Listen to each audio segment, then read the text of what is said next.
తెలంగాణ రాష్ట్ర ప్రభుత్వం బీసీల కులగణన చేపట్టి ఒక చరితాత్మక నిర్ణయం తీసుకుందని కాంగ్రెస్ పార్టీ సీనియర్ నాయకులు వి హనుమంతరావు అన్నారు. అందుకు రాష్ట్ర ముఖ్యమంత్రి రేవంత్ రెడ్డికి, మంత్రి పొన్నం ప్రభాకర్కి, మంత్రివర్గానికి హనుమంతరావు కృతజ్ఞతలు తెలిపారు. ఈ సందర్భంగా అంబర్పేటలోని ఆలిఖ్యఫ్ చౌరస్తాలో ఉన్న పూలే విగ్రహానికి పూలమాల వేసి నివాళులర్పించారు. 18వ దశకంలో బడుగు బలహీన వర్గాలు చదువుకుంటేనే భవిష్యత్తు ఉంటుందని మహాత్మా జ్యోతిరావు పూలే అన్నారని విహెచ్ చెప్పారు. ఆయన శిష్యుడిగా డాక్టర్ బిఆర్ అంబేద్కర్ చదువుకొని భారత రాజ్యాంగాన్ని లింకించారని అన్నారు. భారత రాజ్యాంగంలో బడుగు బలహీన వర్గాల కోసం చేసిన రిజర్వేషన్లు ఇప్పటి వరకు అమలు కావటం లేదన్నారు. గతంలో 1831లో కులగణన చేపట్టారని, మళ్లీ ఇంతవరకు కులగణన చేపట్టలేదన్నారు. దాంతో అత్యధిక జనాభా కలిగిన బీసీలకు అన్ని వర్గాల్లో న్యాయం జరగటం లేదన్నారు. మేము ప్రభుత్వానికి వస్తే క్యాస్ట్ వైజ్ సెన్సస్ చేస్తున్నారు. అదేవిధంగా మధ్యప్రదేశ్లో గవర్నమెంట్ వచ్చింది, బీజేపీది. రాజస్థాన్లో వచ్చింది గవర్నమెంట్. మధ్యప్రదేశ్, రాజస్థాన్, ఛత్తీస్గఢ్లో 3 దగ్గర వచ్చినా వాళ్ళు ఇప్పటిదాకా ఇంప్లిమెంట్ చేయలే.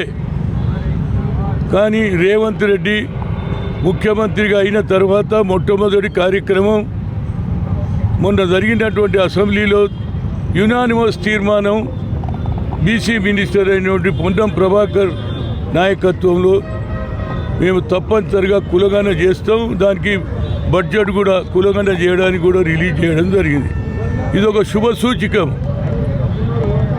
రాహుల్ గాంధీ ఇంకోటి అన్నాడు, కులగణన అనేది ఎక్స్రే రిజర్వేషన్ తెచ్చినాం సోనియా గాంధీ దయ వల్ల.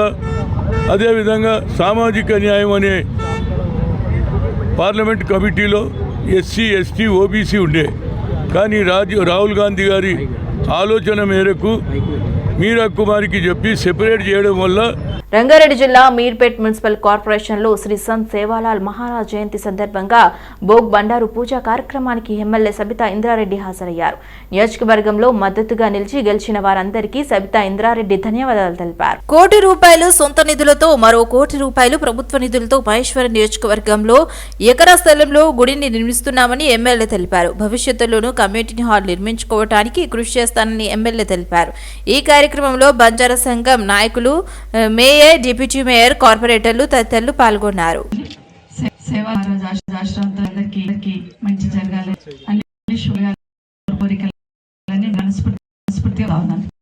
అయితే చాలా చాలా సంతోషం. ఈరోజు ఆలోచిస్తుంది చెరువు పక్కన విక్రమ్ చెప్పినట్టు, కానీ ఇప్పుడే చెప్తున్నాను అంటే కిందనే కట్టేయకండి, ఒక స్లాబ్ వేసుకొని పైన గుళ్ళు కట్టుండి మన సంద చెరువు కడ కట్టినట్టు మీకు మంచి విజిబుల్ ఉంటుంది. కింద మీరు ఈ ప్రోగ్రామ్ కూడా చేసుకుని రేపు భవిష్యత్తులో బాగుంటుంది. అట్లా ప్లాన్ చేసుకోండి అని చెప్తున్నా. అట్లాగే ప్లాన్ చేసుకోమని మీకు అందరు కూడా కోరుకుంటూ చాలా సంతోషం. ఇప్పుడే రవి చెప్పినట్టు అక్కడ కూడా భవన్ దగ్గర కూడా ప్రోగ్రామ్ చేసుకున్నాం, ఇక్కడ చేసుకున్నాం. అక్కడే మన క్యాంప్ ఆఫీస్ వెనకాల అమ్మవారి గుడి కూడా కడతా ఉన్నారు. నిజంగా ఇవన్నీ కట్టడానికి నేను భాగస్వామ్యమైన ప్రభుత్వం తరఫునంటే అది అమ్మ ఆశీర్వాదము, దేవుడు ఆశీర్వాదం కాబట్టి చేయగలిగినాం. ఇది సవితమ్మ గొప్పతనం. చాలా ముఖ్యంగా నా నియోజకవర్గంలో మీరందరూ నాకు సపోర్ట్ చేయడం గెలిపించిన మీకు అందరికీ ధన్యవాదాలు. మహేశ్వరం కందుకూరులో చూస్తే మనదాలు ఎక్కువ ఉంటాయి. మొన్న ఎలక్షన్లో మా ఎస్టీ సోదరుల కృషిని డెఫినెట్గా అభినందిస్తాను. ప్రతి తాండాలో ఉన్న ఎస్టీ లీడర్లు వాళ్ళ వెహికల్ పెట్టుకొని వాళ్ళే సొంతగా డీజిల్ పోసుకొని ఒక్కొక్క తాండాకి వెళ్ళి ఒక్కొక్క ఇంటికి వెళ్ళి ఒక 100 కాలర్ ర్యాలీ 7 రోజులు తీశారు. ఒక్కొక్క తాండాకు పోయి అందరికీ చెప్పి ఓటేయించారు. మా సోదరులకు అందరికి చాలా థ్యాంక్స్. ప్రభుత్వం గ్రామీణ అభివృద్ధిని గాడిన పెట్టాలని స్టేట్ ఫైనాన్స్ కమిషన్ బాధ్యతలు అప్పగించడం సంతోషంగా ఉందని రాష్ట్ర finance commission chairman Sirisilla Rajaiah అన్నారు. ఇక రాష్ట్రంలోని పంచాయతీలు, మండల పరిషత్, జిల్లా పరిషత్లకు నిధులు ఇస్తూ అభివృద్ధికి పడాల్సిన కమిషన్ను గత ప్రభుత్వం నిర్వీర్యం చేసిందని సీఎం రేవంత్ రెడ్డి గ్రామాల అభివృద్ధిపై ఉన్న చిత్తశుద్ధితో ప్రభుత్వం ఏర్పడిన కొన్ని రోజుల్లోనే ఫైనాన్స్ కమిషన్ పాలక మండలిని ప్రకటించారు అని వివరించారు. పంచాయతీరాజ్ వ్యవస్థ పటిష్టం కోసం తగిన తోడ్పాటు అందిస్తామంటున్న చైర్మన్ సిరిసిల్ల రాజయ్యతో మా bureau chief Srinivas face to face. చెప్పండి రాజయ్య గారు, స్టేట్ ఫైనాన్స్ కమిషన్ బాధ్యతలు అప్పచెప్పడం మీరు ఎట్లా ఫీల్ అవుతున్నారు? చాలా సంతోషంగా ఫీల్ అవుతున్నాను. స్థానిక స్వయం పరిపాలన సంస్థల్ని బలోపేతం చేయడమే కాంగ్రెస్ పార్టీ యొక్క విధానము. గ్రామ స్వరాజ్యమే దేశ స్వరాజ్యం అన్నటువంటి గాంధీ గారి నానుడిని అమలు చేయడానికి, నిజంగా దాన్ని ప్రజలకు తీసుకెళ్ళటానికి రాజీవ్ గాంధీ గారు విశేషమైన కృషి చేయటం జరిగింది. దాని ఫలితంగానే 73-74 రాజ్యాంగ సవరణ వచ్చి మరి గ్రామ పంచాయతీ బలోపేతం చేస్తా అంటే ఈ రోజున్న దుర్మార్గ దుష్ట పరిపాలన చేసినటువంటి టీఆర్ఎస్ ప్రభుత్వం గ్రామ పంచాయతీలను నిర్వీర్యం చేసి వాళ్లను అన్నమో రామచంద్ర చేసి నడ్డి విరిచి ఫైనాన్స్ కమిషన్ ఉన్న పునరుద్ధరింప చేయకుండా చేసి తుంగల దొక్కిండ్రు అనేటువంటి మాట ఈ సందర్భంగా తెలియజేసుకుంటూ కాంగ్రెస్ పార్టీ ప్రజల అభివృద్ధి కోసం, గ్రామ పంచాయతీల అభివృద్ధి కోసం పాటుపడుతుంది అనేటువంటి మాట తెలియజేస్తా ఉన్నాం. గతంలో మీరు జిల్లా పరిషత్ సిఇఓగా పనిచేశారు, ఇప్పుడు ఫైనాన్స్ కమిషనర్కు చైర్మన్గా పనిచేస్తున్నారు. వాటికి చాలా దగ్గర సంబంధం ఉంది. దీన్ని ఎట్లా గాడిలో పెడతారు? చట్టము తన పని తాను చేసుకుపోతుంది. చట్టాన్ని అమలు చేయడానికి మా ప్రయత్నం కొనసాగుతుంది. ప్రభుత్వాన్ని, ప్రజలను సమన్వయం చేయడానికి ఈ సంస్థ పనిచేస్తుంది. 73 రాజ్యాంగ సవరణ ఏ రకంగా, 74 రాజ్యాంగ సవరణ ఏ రకమైనటువంటి ఉద్దేశాల చొప్పున తయారు చేయబడ్డదో దాన్ని తూచా తప్పకుండా పాటించే ప్రయత్నం జరుగుతుంది. గతంలో టీఆర్ఎస్ ప్రభుత్వం దాన్ని తుంగలో దొక్కింది. ఈరోజు మా ప్రభుత్వం దాన్ని అమలు చేస్తుంది. గ్రామ స్వరాజ్యమే దేశ స్వరాజ్యం. అంటే పార్లమెంట్ సభ్యులుగా పనిచేశారు, సిఇఓ గారి నుంచి రాజకీయాల్లోకి వచ్చారు. అంటే దాని అనుభవం ఎట్లా ఉపయోగపడుతుంది అంటారు దీనికి? అది ముందు కాలంలో తినే ముందు రుచి చూసుడు ఎందుకు, ముందు కాలంలో మా యొక్క పనితనాన్ని మీరు చూస్తారు, అభినందిస్తారు. కాంగ్రెస్ పార్టీ ప్రజల పక్షాన నిలబడే పార్టీ. దేశానికి స్వతంత్రం వచ్చినాడు వాక్ స్వాతంత్రం లేకపోయినా, ఎవరు అడగకపోయినా, ఎవరు డిమాండ్ చేయకపోయినా ఈ దేశ ప్రజలకు, ప్రజల చేత, ప్రజల కొరకు, ప్రజల వల్ల ఏర్పడ్డ ప్రజారాజ్యాన్ని అందించిన ఘనత కాంగ్రెస్ పార్టీది. ఉన్నవారికి ఒకటే ఓటు, లేని వారికి ఒకటే ఓటు, చదువుకున్న వారికి ఒకటే ఓటు, చదువు రాని వారికి ఒకటే ఓటు ఇచ్చిన ఘనత డాక్టర్ బిఆర్ అంబేద్కర్కు దక్కుతుంది అనేటువంటి మాట ఈ సందర్భంగా తెలియజేసుకుంటూ దాన్ని రాయించిన ఘనత మా కాంగ్రెస్ పార్టీకి దక్కుతుందని తెలియజేస్తా ఉన్నాను.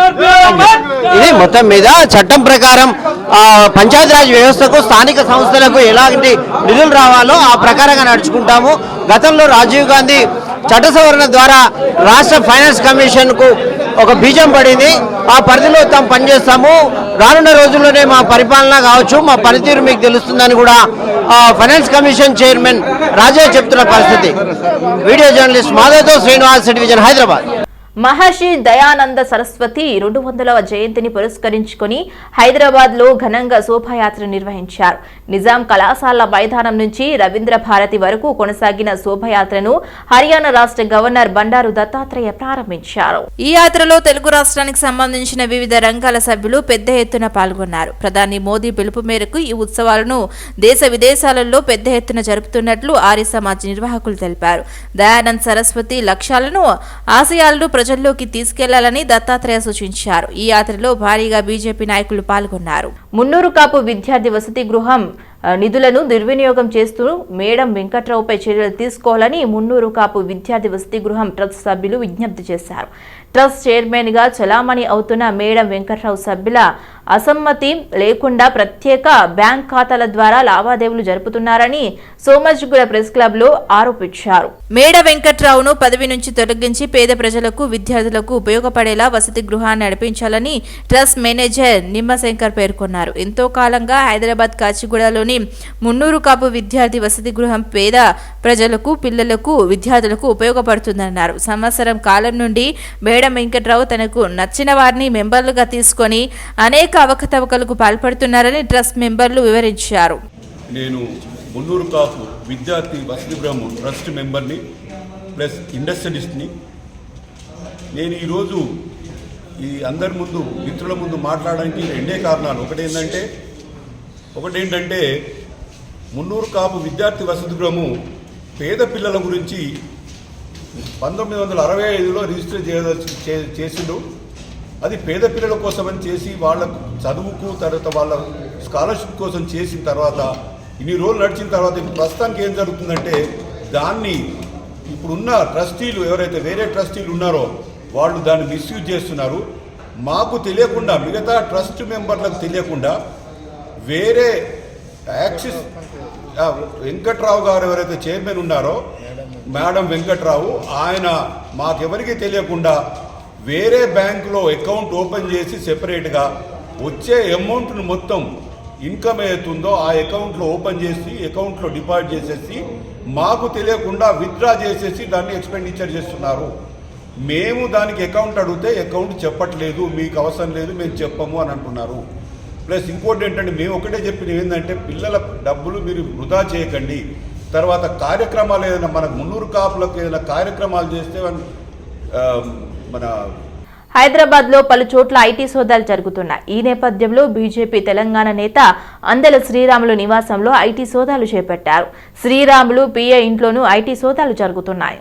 గత అసెంబ్లీ ఎన్నికల్లో పార్టీ తరపున మహేశ్వరం నుండి శ్రీరాములు పోటీ చేశారు. బీఆర్ఎస్ అభ్యర్థి మాజీ మంత్రి సబితా ఇందర్రెడ్డి చేతిలో 26,000 ఓట్ల తేడాతో ఓడిపోయారు. శ్రీరాములు పర్సనల్ అసిస్టెంట్ నివాసంతో పాటు శ్రీరాములు బిజినెస్ పార్ట్నర్ ప్రతిమారెడ్డి ఇంట్లోనూ కూడా ఐటీ రైడ్ జరుగుతోంది. పోలీసుల సిబ్బంది సాయంతో వారి ఇళ్లకు చేరుకున్న ఐటీ అధికారులు ఉదయం నుంచి సోదాలు జరుపుతున్నారు. తెలంగాణ రాష్ట్ర అసెంబ్లీలో బీసీ సమగ్ర కులగణన తీర్మానం ఏకగ్రీవంగా ఆమోదం పొందిన విషయం తెలిసిందే. ఆ సందర్భంగా బీసీ పొలిటికల్ జేఏసీ ఆధ్వర్యంలో గన్ పార్క్ లోని అమరవీరుల స్తూపం వద్ద సీఎం రేవంత్ రెడ్డి, బీసీ సంక్షేమ శాఖ మంత్రి పొన్నం ప్రభాకర్ చిత్రపటాలకు పాలాభిషేకం చేశారు నేతలు. దేశ ప్రధాని బీసీ కులస్తుడై ఉండి బీసీలను పట్టించుకున్న పాపాన పోలేదని JAC state chairman Rachala Yugandhar Goud అన్నారు.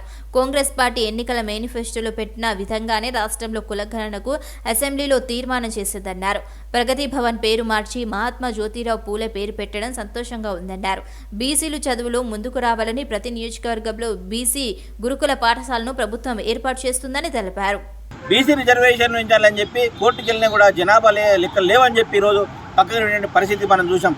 కాబట్టి ఈరోజు దానికి అనుగుణంగా ఈరోజు బీసీ కులగణన ఎంతని తెలిస్తే దాని ప్రకారంగా బీసీల రిజర్వేషన్లు కానీ బీసీ ఉద్యోగాల్లో రాజకీయాల్లో చట్టసభలో రిజర్వేషన్లు కూడా ఈరోజు ఉండడానికి ఇది ఒక ముందడుగు పడ్డదని చెప్పి మేము ఈరోజు పొలిటికల్ చేసి పక్షాన భావిస్తూ ఉన్నాం.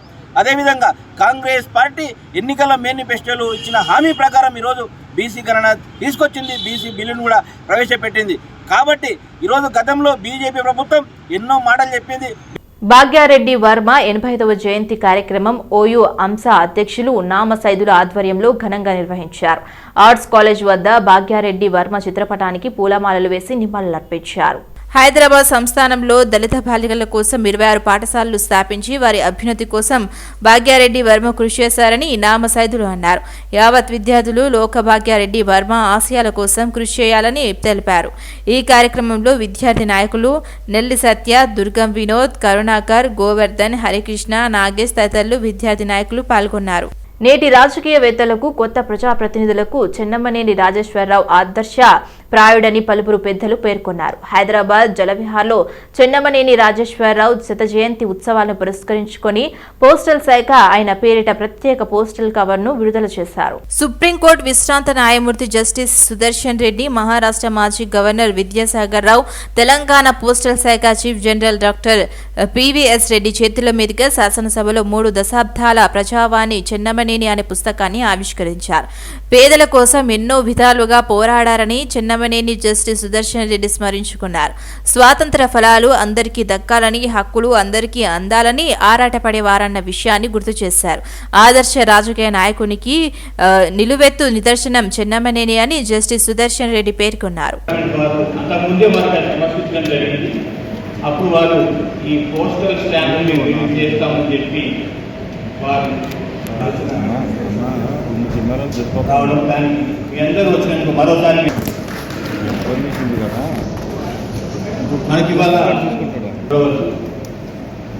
ఇదంతా అయిన తర్వాత మనం అయితే ప్రధానంగా నేను ఎక్కువగా రాజేశ్వరరావు గారి గురించి అందరూ కూడా వారి పుస్తకాన్ని కూడా చెన్నమనేని రాజేశ్వరరావు గారు ఉపన్యాసాలు, అప్పటి ఉపన్యాసం చాలా లోతుగా వారు చేసిన అధ్యయనంలో ప్రస్తుతం మనం అందరం కూడా చూస్తున్నాం. రాజకీయాలలో అతీతంగా ఎవరు కాదు కాబట్టి వారు లేని నాకు అంటాల్సి వారి జీవిత చరిత్ర రాసి ఆటోబయోగ్రఫీ రాయాలి. అది చిన్న విషయం కాదు, దానికి నిజంగా కూడా ధైర్యం ఉండాలి. ప్రొఫెసర్ సత్యనారాయణ దాన్ని కూడా వేదిక కావాలి. అనాథులుగా రోడ్డుపై జీవనం సాగిస్తున్న వారిపై స్కై ఫౌండేషన్ అందుకుంటుంది. ఫౌండేషన్ ద్వారా వారి అవసరాలను తీరుస్తుంది. ఈ క్రమంలో తార్నాక తదితర ప్రాంతాల్లో రోడ్ల పక్కకు ఫుట్పాత్ల మీద జీవనం సాగిస్తున్న అనాథలు, నిరాశ్రయాలను గుర్తించి స్కై ఫౌండేషన్ ఆధ్వర్యంలో దుస్తులు, ఆహారం పంపిణీ చేశారు. పేద ప్రజలకు సేవ చేయటం అదృష్టవంతంగా భావిస్తున్నానని స్కై ఫౌండేషన్ సంస్థ ప్రెసిడెంట్ సంజీవ్ కుమార్ అన్నారు. ప్రతి ఒక్కరూ తమకు తోచిన విధంగా అనాథులకు సాయం చేయాలని కోరారు. నిరాశ్రయుల పట్ల ప్రభుత్వం ప్రత్యేక దృష్టి కేటాయించి ఉపాధి అవకాశాలు కల్పించి వారికి నూతన జీవితాన్ని ఇచ్చే విధంగా ప్రణాళికలు అమలుపరచాలని విజ్ఞప్తి చేశారు. ఈ కార్యక్రమంలో president doctor Y Sanjeev Kumar, vice president O Pavani తదితరులు పాల్గొన్నారు. రేవంత్ రెడ్డి ప్రభుత్వం ఏర్పాటు అయ్యాక తెలంగాణ పోలీస్ శాఖలో బదిలీలు కొనసాగుతున్నాయి. ఇప్పటికే భారీగా డీఎస్పీలు, ఏఎస్పీలను బదిలీ చేసిన రాష్ట్ర ప్రభుత్వం తాజాగా మరో 62 మంది డీఎస్పీలకు స్థానాచలనం కలిగించింది.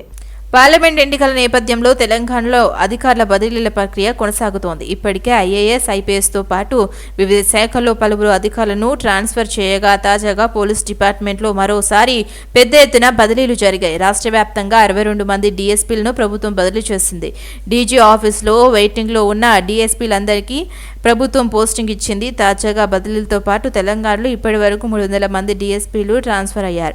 డీఎస్పీలతో పాటుగా హైదరాబాద్లో పలువురు ఐసీపీలను సైతం బదిలీ చేసింది. ఈ మేరకు హోంశాఖ కార్యదర్శి ఉత్తర్వులు జారీ చేసింది. ఉప్పల్ చిల్కనగర్ డివిజన్లో బన్నాల గీతా ప్రవీణ్ ఆధ్వర్యంలో మల్లారెడ్డి సేవా ట్రస్ట్ ఉచిత యోగా వైద్య శిబిరం నిర్వహించారు. ముఖ్య అతిథులుగా Malla Reddy Seva trust health city chairman Bhadra Reddy, Uppal MLA Bandaru Lakshma Reddy పాల్గొని పేద ప్రజలకి ఉచితంగా మందులను పంపిణీ చేశారు. మల్లారెడ్డి సేవా ట్రస్ట్ ద్వారా గత 10 సంవత్సరాల నుండి పేద ప్రజల కోసం ఉచిత మెగా వైద్య శిబిరాలు ఏర్పాటు చేస్తామని తెలిపారు. అన్ని రకాల టెస్టులు చేసి ఉచితంగా మందులు పంపిణీ చేస్తామని అన్నారు.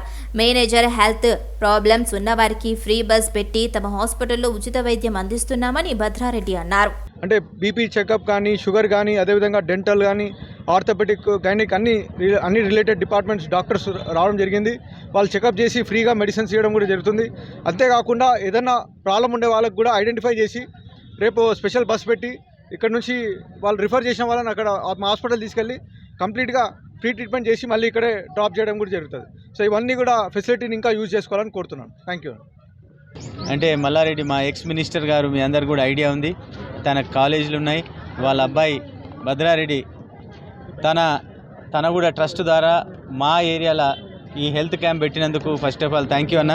ఎందుకంటే మీరు అందరు కూడా జనాలతో ఉండి అందరు కూడా మా యొక్క ఈ చిల్కనగరే కాదు మా అన్ని డివిజన్లలో కూడా పెట్టి మాకు కొద్దిగా అంటే మా జనాలందరూ కూడా ఏమవుతుందంటే మీరు అందరు ఫ్రీగా చేపిస్తున్నావు కాబట్టి మందులు కానీ ట్రీట్మెంట్ కానీ అన్నీ ఫ్రీగా చేపిస్తున్నావు కాబట్టి స్లమ్స్లల్లో ప్రతి బస్సులో స్లమ్స్లలో కొన్ని కాలనీస్లలో కూడా పెడితే బాగుంటుందన్న. మా రిక్వెస్ట్ ఏంటంటే ఇట్లనే మీరు ఎప్పటికీ బాగుండాలి. నాన్నగారు కానీ మీ బావగారు కానీ వీళ్ళందరూ కూడా మీరు అందరు హాస్పిటల్సే నడిపిస్తున్నారు. ఇంకా మీరు ముంగట మా కాన్స్టిట్యూన్సీ సంబంధించిన ఏమైనా ఉన్నా కూడా మీరు అందరు కూడా హెల్ప్ చేయాలని చెప్పి కోరుకుంటున్నాను. థ్యాంక్ యూ అన్న. ఈ అంటే ఈ ట్రస్ట్ ద్వారా ఈ మందులు కానీ అంటే టెస్టులు కానీ లేకపోతే బీపీ చెకింగ్ కాడికించి బల్ల గణేష్కు నా ఇంటిని అద్దెకి ఇచ్చారు. నా ఇంటిని చూసేందుకు వెళ్ళగా అక్రమం అంటూ కేసు పెట్టారు అని Heera group of company MD Nowhera Shaikh బంజారాహిల్స్లోని తమ కార్యాలయంలో ఏర్పాటు చేసిన సమావేశంలో అన్నారు. 75 కోట్ల విలువ చేసి తన ఇంటిని కబ్జా చేసేందుకు బండ్ల గణేష్ స్కెచ్ వేశాడని ఆమె ఆరోపించారు. ఇంట్లో అసాంఘిక కార్యక్రమాలు చేస్తున్నారని తెలియటంతో వాస్తవాలు తెలుసుకునేందుకు వెళ్లామని, తాము అక్కడ ఉండగానే పోలీసులు వచ్చి కేసు పెట్టారని ఆవేదన వ్యక్తం చేశారు. రాజకీయ నాయకులు తెలుసంటూ బండ్ల గణేష్ తమ ముందే ఫోన్ చేశాడన్నారు. ఇంటిపై 11 నెలల రెంట్ అగ్రిమెంట్ను బంగ్లా గణేష్ ఫోర్జరీ చేశాడని, దీనిపై తమకు సుప్రీంకోర్టు ఉత్తర్వులు ఉన్నప్పటికీ పోలీసులు పట్టించుకోలేదన్నారు. ఫిలిం నగర్ పోలీసులు తీర్పై డీజీపీ ఫిర్యాదు చేస్తున్నట్లు నౌహీరా షేక్ పేర్కొన్నారు. ఎన్నోసార్లు అతని వాయిస్ రికార్డింగ్లు కూడా నా దగ్గర ఎన్నో ఉన్నాయి. నా చెల్లి, నా తల్లి, ఇల్లు నీది, ఎప్పుడు కూడా వదిలేస్తాను, ఏమైనా చేయనని. అంటే చాలా పెద్ద చీటర్ అన్నమాట. 4 లక్షలకి అని ఇల్లు రెంట్కి తీసుకొని 1 లక్ష ట్రాన్స్ఫర్ చేస్తాడు నెల. ఇంటికి రెంట్కి ఉంటున్నారు. అది పెద్ద ఇల్లు, ఒక 70 కరోడు విలువ చేసే ఇల్లు అన్నమాట అది. అందుకని మన్నాట్ నేను ఆ ఇంటికి వెళ్ళినాను. ఆ ఇంటిలో ఎందుకు వెళ్ళినానంటే బండేల్ గణేష్ గారు కన్విక్ట్ అయిపోయినారు, 1 year శిక్ష పడింది అని చెప్పి న్యూస్ల్లో అంతా చూపిస్తున్నారు. ఇక కొంతమంది వచ్చి నాకు ఇన్ఫర్మేషన్ ఇచ్చినారు. ఏమని అంటే వాడు లోపల 20 మందిని గూండాలని పెట్టినాడు, ఇంట్లో మీ ఇంట్లో పెట్టి తప్పు పనులు చేస్తున్నాడు, ఆడపిల్లోళ్ళని తెస్తున్నాడు, ఏమేమో అని చెప్పి వచ్చి చెప్పినారు. సరేలే నేను వెళ్ళి ఆ ఇంటిని చూద్దామని చెప్పి నేను అక్కడ వెళ్ళినాను. వెళ్ళిన తర్వాత మంచితనంగా మేము మా సెక్యూరిటీస్ ఇద్దరు అంతా కెమెరాసు వీడియోస్ అంతా ఉండాలి. మేడారం జాతరకు వెళ్లే భక్తులకు దక్షిణ మధ్య రైల్వే శుభవార్త తెలిపింది. ములుగు జిల్లా మేడారంలో ఈ నెల 21 నుంచి 4 రోజుల పాటు జరగనున్న సమ్మక్క సారలమ్మ మహాజాతరకు వెళ్లే భక్తుల కోసం దక్షిణ మధ్య రైల్వే ప్రత్యేక రైలును ఏర్పాటు చేసింది. రాష్ట్రంలోని వివిధ ప్రాంతాల నుంచి వరంగల్ వరకు ఈ రైళ్లను నడపనున్నారు. జన్ సాధారణ పేరుతో 30 ప్రత్యేక రైళ్లు నడుపుతున్నట్టు దక్షిణ మధ్య railway general manager Arun Kumar Jain తెలిపారు. పూర్తిగా అన్రిజర్వ్డ్ కోచ్లతో పాటు ఈ రైళ్లు రాకపోకలు సాగిస్తున్నాయి. గతంలో 2 ప్రాంతాల నుండి మాత్రమే ప్రత్యేక రైళ్లు నడిపించేవి. దీంతో భక్తులు ఇబ్బందులు పడేవారు. దీంతో ఈసారి సికింద్రాబాద్, ఆదిలాబాద్, ఖమ్మం, నిజామాబాద్, సిర్పూర్, కాగజ్ నగర్ తదితర ప్రాంతాల నుంచి రైళ్లు నడుపుతున్నారు. అన్ని ప్రధాన స్టేషన్లు రైళ్లను ఆపేందుకు చర్యలు తీసుకుంటున్నామని అరుణ్ కుమార్ జైన్ తెలిపారు.